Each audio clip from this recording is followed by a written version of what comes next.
Good morning children, I am Mrs. Senir Karasi. Today we are going to discuss chapter 4 Atomic Structure. So in this chapter we are going to learn Thomson's model of the atom, Rutherford's alpha scattering experiment, Rutherford's model of an atom, then Bohr's model of an atom. Thomson's model of an atom. So J. Thomson proposed his model of an atom in the year 1903. According to him, an atom is a sphere of positive charge, and the negatively charged electrons are spread throughout the positive charge. And also he said that the total negative charge is equal to the total positive charge of the sphere. That means the total number of protons is equal to total number of electrons. So therefore an atom is electrically neutral on the whole. So according to J. Thomson, an atom is a sphere of positive charge and electrons were embedded here and there in the positive charge, and total number of electrons and protons are equal, so therefore an atom is electrically neutral. So his model is similar to that of a watermelon. So you can look at it, watermelon. So the red fleshy part should be considered as a positive charge, and the watermelon seed should be considered as an electrons. So the seeds are embedded here and there in the fruit. So likewise, electrons were embedded here and there in the positive charge of the sphere. And his model is also compared to plum pudding cake, Christmas cake. Here the plums are embedded here and there all around the pudding cake. So that's why his model is also called as plum pudding atomic model. And next we are going to discuss about Rutherford's model of an atom. Here, after the discovery of protons, electrons and neutrons, it became clear that an atom is made up of these three subatomic particles. So therefore, experiments were carried out to find out how these electrons, protons and neutrons were arranged in an atom. So first, Rutherford has carried out different kind of experiments. One of them is alpha scattering experiment, Rutherford alpha scattering experiment. So now let us look at the experimental setup. So he used three materials. Number one, radiation source. He used a radioactive element, radium, and alpha particles, fast moving alpha particles are ejected from the radium. And he has taken a gold foil, very thin gold foil, and a screen in front of the gold foil, which is made up of zinc sulfide. It's a fluorescent screen in order to detect the alpha particles. So this was the experimental setup. So now the fast moving alpha particles hits the gold foil, and it passed through the gold foil and scatters, and it was detected by the screen. And he made certain conclusions based on the observation of the experiments. So let us look at the observation and conclusion. So first, observation. So most of the alpha particles pass through the gold foil without any deflection. So most of the alpha particles pass through the gold foil without any deflections, and few alpha particles got deflected in small angles, and some of them are deflected in large angles. And very few alpha particles, that is 1 out of 10,000, they just got rebounded, they turned back to their original path. So these are the three observations. So undeflected particle, deflected particle and rebounded particles. So these are the observations of his model, and from these observations he made certain conclusions. The first observation, most of the alpha particles pass through the gold foil without any deflection. So this shows that most of the space in an atom is empty. So that's why most of the alpha particles pass through the gold foil without any deflection.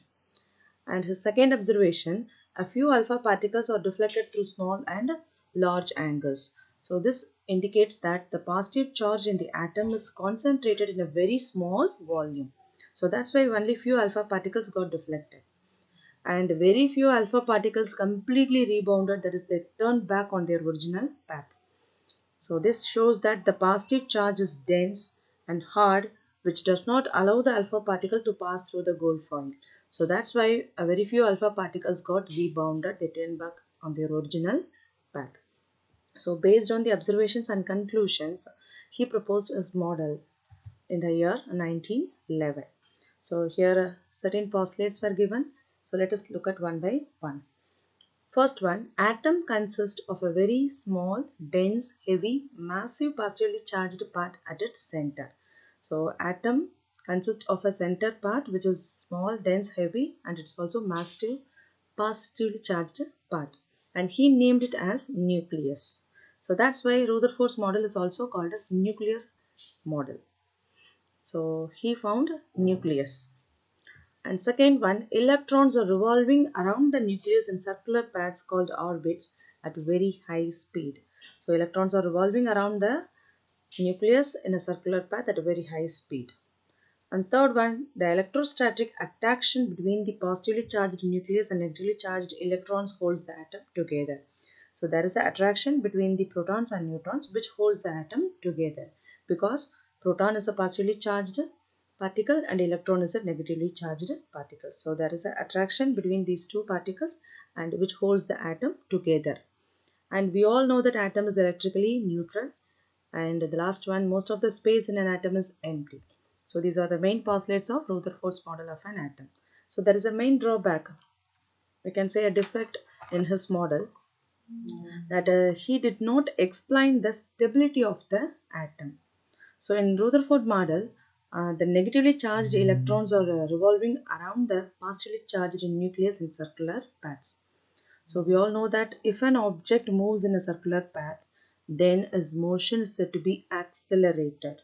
That means it loses energy continuously, and it also decreases. Its speed also got decreased. So therefore, what happens to the electrons? The electrons should fall into the nucleus by taking a spiral path. Therefore, the atom should collapse. So he failed to explain the stability of an atom, but it was explained by Niels Bohr. So Niels Bohr, Bohr's model of the atom. He proposed his model in the year 1930. Let us look at the main features of his model. First one, the electrons revolve rapidly around the nucleus in fixed circular path called energy levels. He used the term fixed circular path, and he named the circular path as energy levels or shells. The shells are represented in two ways, either by number or by letters. So the center part is nucleus, and next to the nucleus there is a shell. That is the first shell, and it is indicated by the letter capital K, K shell. And next is second shell, L shell, third shell, M shell, and fourth shell, N shell, and it just goes on. So the shells are represented by numbers or letters. So this is how the structure of an atom looks like. Center part, positively charged nucleus. The nucleus contains protons and neutrons. You know that neutrons were not discovered during that time, yes? And the first shell, K shell, second shell, L shell, third shell, M shell, fourth shell, N shell, and it goes on. And you know that electrons were revolving around the nucleus. Next, we want to know how many electrons can be have it in a shell. So how many electrons should be kept in a shell? What is the real capacity, maximum capacity of a shell? So it was calculated with the help of a formula, 2n square formula. So n is nothing but the shell number. So let us calculate the total number of electrons. First shell, K shell, n is equal to 1, 2n square, 2 into 1 square, that means 2. Therefore, K shell can hold 2 electrons. The maximum capacity of K shell is 2. It can hold 2 electrons. L shell, n is equal to 2, that is the second shell. Therefore, 2n square is equal to 2 into 2 square, 2 into 4, 8. So, L shell can hold 8 electrons. So, likewise, M shell can hold 18 electrons. N shell can have 32 electrons, and so on. We can calculate for remaining shells. So with the help of the 2n square formula, we can able to calculate the total number of electrons accommodated by a shell. And next we talk about the energy of the shell. So the shell nearest to the nucleus having minimum energy, and the shell farthest from the nucleus having the maximum energy. That means K shell has the minimum energy because it is the nearest shell to the nucleus. And here the farthest cell is N shell. That means N shell has the maximum energy. So therefore, as the distance increases, energy also increases. So the shell nearest to the nucleus having minimum energy and the shell farthest from the nucleus having maximum energy. So next one is the important point. He said that there is no change in the energy of electrons as long as they keep revolving in the same energy level and the atoms remains stable. So as long as the electrons will remain in the same energy level, nothing should happen to the energy of the electrons. There is no change in the energy of the electrons. But if it moves from one level to the other level, it gains energy. When it comes back, it loses energy. So as long as they keep revolving in the same energy level, there is no change in the energy of electrons. Thus, the atom remains stable. And he explained the stability of an atom. Thank you, children.